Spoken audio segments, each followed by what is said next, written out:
Morning everyone. Today we're going to talk through the structural method of anaphora. As always, the slides are below if you want them. So, what is anaphora? It's a structural method that can pop up in speeches, poetry, novels, anywhere really. It's basically the repetition of a word or phrase at the beginning of a series of sentences, clauses, stanzas, paragraphs, whichever. So let's see it in action. One of the most famous examples is probably this one, Martin Luther King's I Have a Dream speech. And if you notice, here, the phrase I have a dream is repeated at the start of each paragraph of the speech. This is anaphora, and it's one of the features that makes this speech so memorable. Now let's look at a few other examples. Anaphora pops up in poetry, in songs on the radio, in speeches, and even in novels. Now a little task for you, pause the video and see if you can spot where the anaphora occurs. Sometimes it can be quite subtle, but often it really jumps out to you.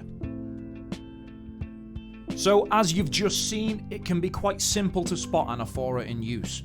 A little more difficult, however, is to come up with reasons for it being used. What's the point in it? Why would a writer choose to include it? Well, here are a few ideas. It could be used to emphasize something, a certain point or a key idea. It could be used to appeal to the audience's emotions if it's taken a particular tone.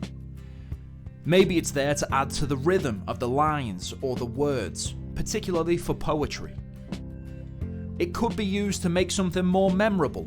Repeating something is the key to memorization. Or, if you've emphasized a point, the audience has remembered it, maybe it could provoke thought. They might go away thinking about the point that you've repeated and managed to stick in their heads. Now these are just a few ideas though. Anaphora could be used for lots of different reasons, and it depends completely on the context that it's been used in. A little challenge task for you.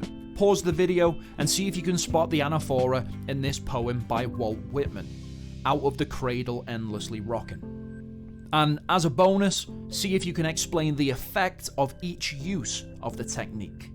There are a few different instances, and each one may have a different effect.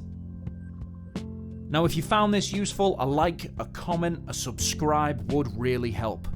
That's all for today's video though. Thanks for watching, and happy revising.